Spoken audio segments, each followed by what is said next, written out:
வணக்கம். உங்கள் எல்லோருடைய மேலான ஆதரவு எனக்கு நல்ல ஊக்கத்தை தருகிறது. நான் இதுவரை உங்களிடம் கேட்டதில்லை. தமிழ் நாவலஸ் சேனலை சப்ஸ்கிரைப் பண்ணுங்கள் ப்ளீஸ். உங்கள் மேலான எண்ணங்களை, கமெண்ட்களை பதிவு செய்யுங்கள். அது எனக்கு மேலும் நல்ல ஊக்கத்தை தரும். அதனால் நல்ல நல்ல பதிவுகளை உங்களிடம் பதிவு செய்ய எனக்கு மிகவும் ஆர்வமாகவும் இருக்கும். அதனால் தான் கேட்கிறேன். சரி, இப்போது தலைப்புக்குள் போகலாம். 2025 புது வருடம் இல்லையா? எல்லோருக்கும் மகிழ்ச்சியை தரக்கூடிய வருடமாக இருக்கணுங்கிறது தான் எல்லோருடைய பிரார்த்தனை, எல்லோருடைய ஆசையும் கூட. அந்த ஒவ்வொரு வருடமும் நம்ம எதிர்பார்ப்போம். ஆனால் இப்போ இந்த கடந்து முடிய போகிறது 2024. இந்த வருடம் எப்படி இருந்ததுன்னு கேட்டு பாருங்கள். சிலர் சொல்லுவாங்க சூப்பராக இருந்ததுன்னு சொல்லுவாங்க, சிலர் சொல்லுவாங்க ஏதோ போச்சு அப்படிம்பாங்க, சிலர் சொல்லுவாங்க நாட் பேட்னு சொல்லுவாங்க, சில பேர் சொல்லுவாங்க எனக்கு நல்லாவே இல்லை அப்படின்னு சொல்லுவாங்க. இன்னும் இந்த அடுத்த வருடமாவது நல்ல வருடமாக இருக்கட்டும் அப்படின்னு சொல்லுவாங்க. வருடங்கள் புதுசாக வந்துக்கிட்டு இருக்கு. ஆனால் நாம் நம்மளை மாற்றிக்கிறோமா அப்படின்னா இல்லை. இப்போ இந்த புது வருடத்தில் நமக்கு மகிழ்ச்சியை தரணும்னா நம்ம ஒரே ஒரு விஷயத்தை செய்யணும். என்ன விஷயங்கிறது தான் இந்த பதிவு, சரியா? இப்போது நமக்கு இந்த கவலை, இந்த சோர்வு, சோம்பல், இந்த நமக்கு ஒரு கோபம் இதெல்லாம் வரும் இல்லையா? இதெல்லாம் வரும்போது இது என்ன செய்யும்? நம்ம உடலை கெடுக்கும், நம் உடல் நலத்தையே கெடுக்கும். கோபப்படும் பொழுது ரசாயன மாற்றம் ஏற்பட்டு ரத்த ஓட்டம் அதிகரிக்க விரைவாக செலுத்துறதுனால நம்ம உடம்புல ரொம்ப பாதிப்பு இருக்காம். அதே மாதிரி கவலைப்படும் பொழுதும் நமக்கு உடம்பு பாதிக்கிறது. அழும்போது அதே மாதிரி சோம்பல் நம்ம உடம்பை முடக்கி போட்டு விடுகிறது. இந்த மாதிரி நிறைய விஷயங்கள்லாம் நமக்கு வேண்டாத விஷயங்கள்லாம் இதெல்லாம். ஆனால் நம்ம இதை அடிக்கடி செய்கிறோம். இந்த கவலைப்படுறதுனால நம்ம துன்பம் மாறப்போதாங்க கேட்டிங்கன்னா அதுக்கு இல்லை. அது நம்ம கவலைப்படுவோம், ஆனால் துன்பம் இருந்துட்டு தான் இருக்கும். கோவப்படுறதுனால எதுவும் மாறிட போதா அப்படின்னா அதுவும் இல்லை, நம்ம உடல் தான் கெடும். இப்போது நாம் இந்த வருஷம் என்ன செய்யணும்னா ஒரே ஒரு சின்ன விஷயம். அதை நான் சொல்கிறதுக்கு முன்னால் இந்த நேரத்தில் எதுக்காக நம்ம இந்த விஷயத்தை செய்யணும்? இந்த வருஷம் நல்ல வருஷமாக இருக்கட்டும் அப்படிங்கிறது தான், சரியா? சரி, இப்போது லாஃபிங் புத்தான்னு எல்லாருக்கும் கேள்விப்பட்டிருப்போம். இந்த பொம்மையில் நம்ம பார்த்துருப்போம் லாஃபிங் புத்தான்னு. அவரை பற்றின ஒரு கதை. சீன நாட்டில் 3 துறவிகள் இருந்தார்களாம். அவர்கள் ஒரு தடவை அப்படி போயிட்டு இருக்கும்போது 4 பேர் கூடி பேசி சிரித்துக்கிட்டு இருந்ததை பார்த்தோன்னா அவங்களுக்கு ஒரு ஞானம் பிறந்துதான். சிரிப்பது ஒரு வகை தியானம் போல, இந்த சிரித்தால் நமக்கு நிறைய விஷயம் நல்லது நடக்குங்கிறது அவங்க கண்டறிந்தார்களாம். இதற்கு லாஃபிங் மெடிடேஷன்னு சொல்லப்படும் பெயரும் கொடுத்தார்கள்.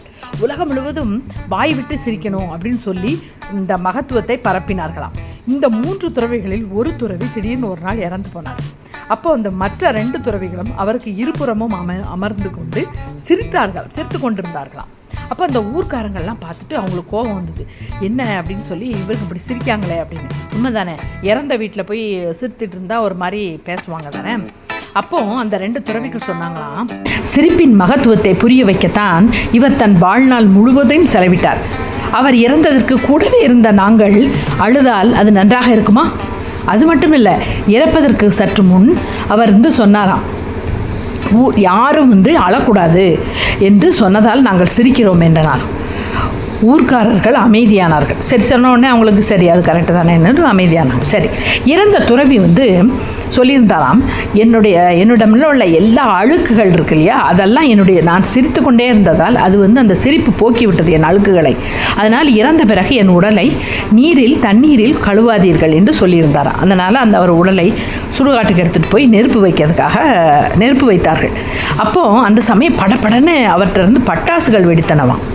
தான் இறந்த பிறகும் எல்லோரையும் ஒரு நிமிடம் திகைக்க வைத்து, இப்படி ஒரு துறவியான சிரிக்க வைப்பதற்காக தன் ஆடைகளில் மறைத்து வைத்திருந்தாராம். பட்டாசுகளை மறைத்து வைத்துவிட்டு இறந்திருக்கிறார். அந்த துறவியின் பெயர் தான் லாஃபிங் புத்தா. இப்போது இந்த சிரிப்பினுடைய மகத்துவம் என்னென்னா, இது நம்ம வள்ளுவரே சொல்லியிருக்காரு இல்லையா, இடுக்கண் வருங்கால் நகுகன்னு. ஏன் இடுக்கண் வருங்கால் நகுகன்னு சொன்னாருன்னா, இந்த துன்பம் வரும்பொழுது நாம் அந்த துன்பத்தினுடைய தாக்கம் நம் உடலை பாதிக்கும். நம் இந்த கவலைப்படும் போது நம் உடலை பாதிக்கும். அது பாதிக்காமல் இருக்கிறதற்கு சிரியுங்கள் அப்படின்னு சொல்லியிருக்காரு வள்ளுவர். எத்தனை வருஷத்துக்கு முன்னாடியே அவர் சொல்லிட்டு போயிருக்கார். இந்த சிரிப்பு புதுசான ஒரு நட்பை கூட தேடித்தரும் இல்லையா? யாராவது ஒருத்தர் தெரியாதவங்க போனால் கூட நம்ம சிரித்தா அவங்க சிரிப்பாங்க. பழைய நட்பை பலமாக்கும். நம்ம நல்ல பழைய நண்பர்களோடு நம்ம சிரித்து பேசினோன்னா நட்பு பலப்படும். நம்மளை பிடிக்காதவங்க யாராவது இருந்தாங்கன்னு வச்சுக்கோங்களேன், அவங்க பார்த்து நீங்கள் சிரிங்களேன், அவங்க நம்மளை கெடுக்கணும்னு நினச்சா கூட அவங்களுக்கு நம்மளை பிடிக்க ஆரம்பிச்சிடும், கெடுக்க மாட்டாங்க. இந்த வாய் விட்டு சிரித்தால் நோய் விட்டு போகும்னு சொல்கிறது வெறும் பழமொழி இல்லைங்க, உண்மை. ஏன்னா அமெரிக்க மருத்துவமனைகளில் ஹியூமர் நர்சஸ்ன்னு இருக்காங்களாம்.